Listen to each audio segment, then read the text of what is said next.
मेरा हक मेरा देश न्यूज आज पहुंचा है राजकीय इंटर कॉलेज सलानी में। से क्या बनाएंगे आप बाद में? चीजें बनाएंगे। अच्छा, आर्ट, रचनात्मकता, कला, जिसे हम बहुत हल्के में भी कभी कभी ले लेते हैं, लेकिन राजकीय इंटर कॉलेज सलानी के शिक्षक हरीश दभोटी और उनकी विद्यार्थियों की टीम ने साबित किया है कि वे किस तरह से अपनी रचनात्मकता को, अपने विचारों को मूर्त रूप देते हैं और सुंदर सुंदर कलाकृतियां बनाते हैं। आज मैं पहुंचा हूं राजकीय इंटर कॉलेज सलानी में, जहां पर आर्ट और क्रिएटिविटी को लेकर बहुत अच्छा काम हुआ है। बच्चे राष्ट्रीय कला उत्सव में प्रतिभाग करके आए हैं और यहां से 3 बच्चे निकले हैं राष्ट्रीय स्तर पर, तो 2 बच्चे प्रथम निकले हैं। तो मैं आपकी मुलाकात कराता हूं आज डॉक्टर हरीश दभोटी जी से, जो इसी विद्यालय में शिक्षक हैं। सर, आपका स्वागत है। मेरा आपके नमस्कार। क्या बताना चाहिए सर?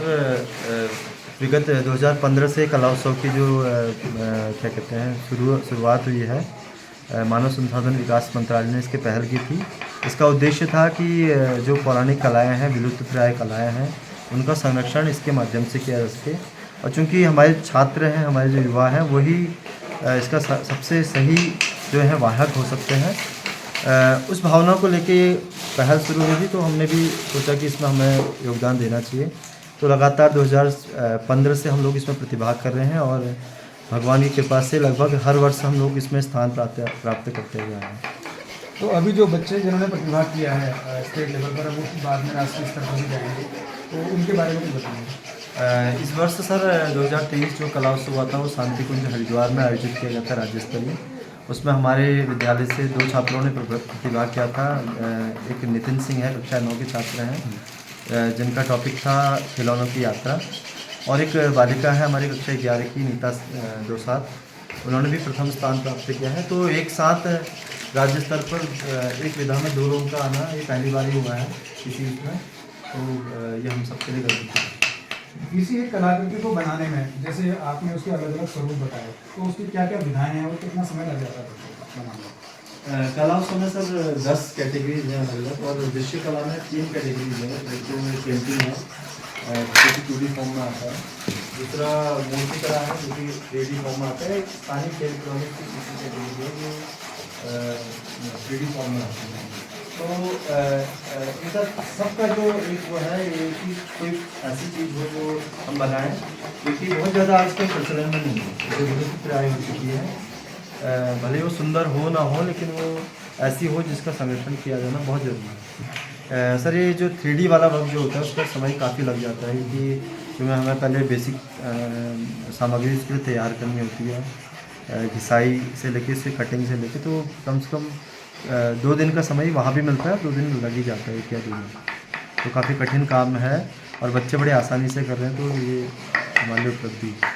तो जिस तरीके से ये देखा गया कि कला एक तरह की क्रिएटिविटी है, एक तरह की रचनात्मकता बच्चे के अंदर उससे बनती है, तो अन्य विषयों में भी उसको किस तरह से मदद मिल पाती है सीखने समझने में? ये आर्ट कैसे मदद करता है उसको? सर, कला जो है, मुझे लगता है कि सारे विषयों की जननी है। अगर इसका सही तरीके से यूज किया है तो हर विषय में मददगार है। चाहे आप गणित की बात कर लीजिए, गणित में जो ट्राइंगल्स बनते जो है, हम चाहे तो बच्चे खुद ही खेल खेल में खिलौने बनाएं। ये ट्राइंगल वाले, माना एक उदाहरण दे रहा हूँ मैं आपको, कि गणित का अध्यापक ये कहे कि बच्चों, आज हम एक ऐसा घर बनाएंगे जिसमें एक समबाहु त्रिभुज होगा, एक वर्ग होगा, एक आयत होगा। तो बहुत अच्छी आकृति बच्चे खुशी खुशी बनाएंगे भी, एक आर्ट फॉर्म भी सीखेंगे और गणित बड़ी आसानी से सीख लेंगे। वो जितनी बार आकारों की रचना करेंगे, उतनी बार उनको उनका जो है फंडा क्लियर होते जाएगा। ऐसे विज्ञान और अन्य विषय भी हम लोग काफ़ी हद तक मदद कर सकते हैं प्रोजेक्ट बनाने में।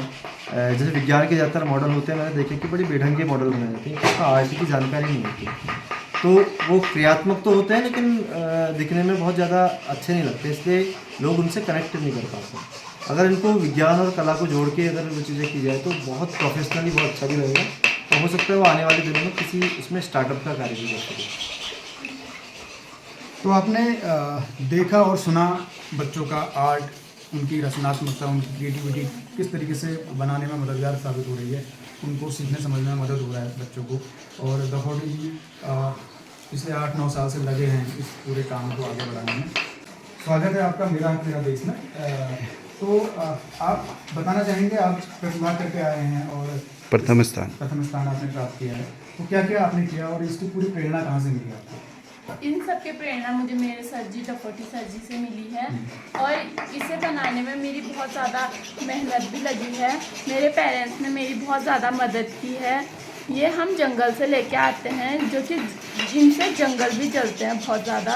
ये फालतू होते हैं, मौसम के टाइम पे ये पेड़ से अलग हो जाते हैं। इसे लेके हम अच्छे से इसे साफ करके इसके खिलौने बनाते हैं, इसकी मूर्तियाँ भी बनाते हैं।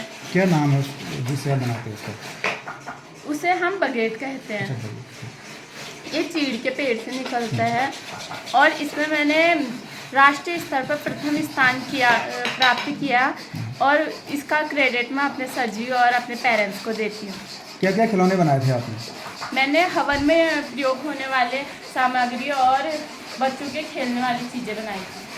तो कैसा लगा राष्ट्रीय स्तर पर जाके आपको? वहाँ अन्य अपने सहपाठियों से आप मिले होंगे, अलग अलग स्टेट से लोग वहाँ पे आए होंगे, तो क्या रहा आपका अनुभव? मुझे वहाँ बहुत अच्छा लगा। दूसरों से उनकी वहाँ की भाषा सीखने को मिली। वहाँ जाके उनके नेचर के बारे में पता चला, हमें दूसरों के साथ कैसा व्यवहार करना चाहिए इसके बारे में पता चला।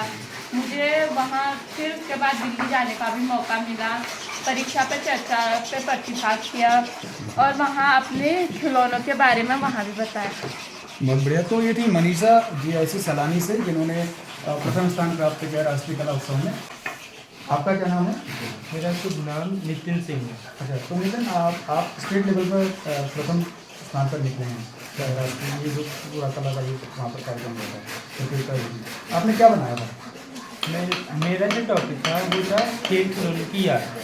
मतलब पौराणिक समय से लेके आदि मानव के समय से लेके आज तक खिलौने किस प्रकार से बने होंगे या रहे होंगे, उनको संरक्षित करना हमारा मतलब ये टॉपिक था, हमारा यह काम था। और खिलौनों को बचाव करना, पौराणिक समय के खिलौने किस प्रकार रहे होंगे, हमने इस प्रकार से सोचा कि उस प्रकार के उस समय के लोग कैसे कैसे खिलौने बनाते होंगे और किस प्रकार दूसरा कौन है? तो ये बड़ी अच्छी बात आपने बताई है। आज पूरा जो खेलने का जो पूरा एक डिजिटल तरीका आ चुका है ना, तो लोग मोबाइल, बच्चे भी मोबाइल पर ज़्यादा रहते हैं, तो इस तरह के खेल खिलौने सीखने समझने में भी मदद करते हैं, है ना, और नई नई कलाकृतियाँ बनाने को भी प्रेरित होते हैं। तो मज़ा आता है आपको? कितना, कब से आप इस सबको करते हैं? ये हमको ये काम करते हुए 1 साल हो चुका है, जो कि हमने डॉक्टर हरीश डफोटी सर से सीखा। उनसे हमको प्रेरणा मिली है। खेल खेल में हम बहुत बड़े लेवल तक आगे बढ़ सकते हैं। आपका नाम? नीता रसायन। सुनीता, थोड़ा सा। तो आपने क्या बनाया था और आप कहाँ गए थे? सर हम देहरादून गए थे प्रतियोगिता में और हमारा खेल वो टॉपिक था पारंपरिक खिलौने। सर हमने उसमें अपने जो हमारे पहले घरों में हमेशा हर घर में काठ की घोड़ी रहती थी, लेकिन अब वो सजावटी तौर पर खरीद की बनाते, लेकिन हमने वो बनाई थी यहाँ पर काठ का घोड़ा और मोर बनाया था, एक बच्चों का खेलने वाला डुगडुगी और 4-5 चीज़ें बनाई थी ऐसे। ये किस चीज़ से बनाई? ये भी बगेट से बनाई? सारे बगेट और बगेट के जो चिलगोजे होते हैं उनसे, जो चीड़ के पेड़ के चिलगोजे होते हैं उनसे बनाए थे। तो धन्यवाद आपका, आपने इतनी सारी जानकारी हमें दी और अच्छी अच्छी चीज़ें आपने बनाई हैं। तो आप देख सकते हैं, इन्होंने ये जो खिलौना बनाया था, एक टोकरी बनाई थी, उसको तोड़ा है, उसको अलग अलग किया है, अब इसको दोबारा असेंबल करके ये बना रहे हैं। मतलब ये एक आदि मानव के समय का मतलब कि वो अपने सामान को एक जगह से लेकर दूसरी जगह किस प्रकार से ले जाते होंगे। और जैसे आजकल तो बहुत सारे संसाधन हैं, जैसे बैग में हम ले जाते हैं और अन्य कई संसाधन हैं, पर उस समय तो कोई संसाधन नहीं थे, तो प्रकृति द्वारा बिना किसी प्रकृति को नुकसान पहुँचाए आदि मानव ने हमने सोचा कि ऐसा बनाया होगा, तो हमने उसको ऐसा डेकोरेट किया। राजकीय इंटर कॉलेज सलानी के शिक्षक डॉक्टर हरीश डफोटी ने बच्चों के अंदर रचनात्मकता का विकास किया है। उन्होंने पिछले 8-9 सालों में बच्चों को इस काबिल बनाया है कि वे अपने मन की अभिव्यक्ति, अपने मन के विचारों को प्रस्तुत कर सकें।